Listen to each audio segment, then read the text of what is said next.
तो नमस्कार प्रणाम स्वागत बाटे आप सबके राइटर बागी भाई के चैनल पर। भैया आज उपस्थित बानी रउआ सबके बीच में लेके भोजपुरी दर्द भरा सैड सॉन्ग। बहुत बढ़िया गीत के रचना के बानी रउआ सबन खतरा। और दिल से बताओ तनी भैया कि नया म्यूजिक बनवा के आप फील के साथ गाना के गा देतनी तो गाना पक्का वायरल हो भैया। बहुत मस्त मीटर बा, दिल के छू जाए वाला मीटर बा। तो चलिए मीटर के शुरुआत करिया कि कैसे गावे के बा, का एकर धुन बा, का लय बा। लेकिन स्टार्ट कर से पहले भैया एगो बात बतावल चाहब कि रुआ अगर नया सिंगर बानी, सिंगिंग में इंटरेस्ट बा, अच्छा मीटर के तलाश में भटकतानी, अच्छा गीत नहीं खे मिलत, अच्छा मीटर नहीं खे मिलत, आ मिलता तो तुकबंदी सही नहीं खे मिलत, तो हमारा चैनल पर आ गई बानी भैया। तो निराश भइला की जरूरत नहीं खे।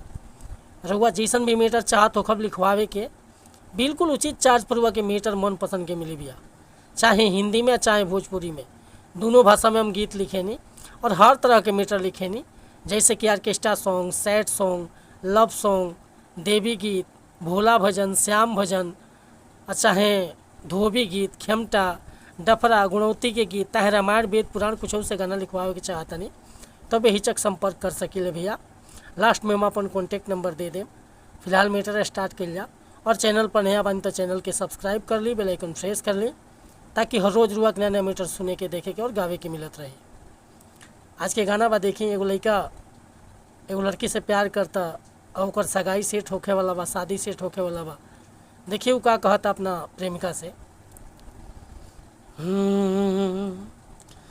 दुआरा पे तोहारा बारात जहिया आई, अरे दुआरा पे तोहारा बारात जहिया आई, मरी जाइब ये सनम जाके रे लिए से कटाई, मरी जाइब ये सनम जाके रे लिए से कटाई।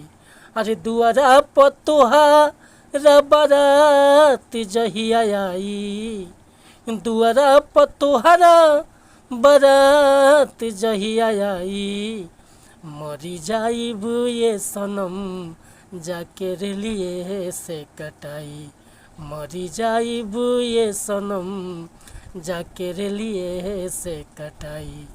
अरे घुट घुट के सहब नहीं तोहरो जुदाई, कि घुट घुट के सहब, अरे घुट घुट के सहब नहीं तोहरो जुदाई, मरी जाइब ये सनम जाके रे लिए से कटाई, मरी जाइब ये सनम जाके रे लिए से कटाई। तो उम्मीद करता नहीं भैया ये मुखड़ा रुआ सबन के पसंद आयल होई। अगर ये मुखड़ा पसंद बा, फुल गीत लिखवावे के चाहता नहीं तो बेहिचक संपर्क कर सकीले। हमार व्हाट्सअप नंबर बाटे 88 74 47 31 28। मिला था नहीं भैया फिर से हम अगला वीडियो में कुछ नया गाना के साथ। तब तक के लिए रुआ सब सम्मति चाहता नहीं, कोनो गलती त्रुटि हमसे भली हुई तो क्षमा प्रदान करब।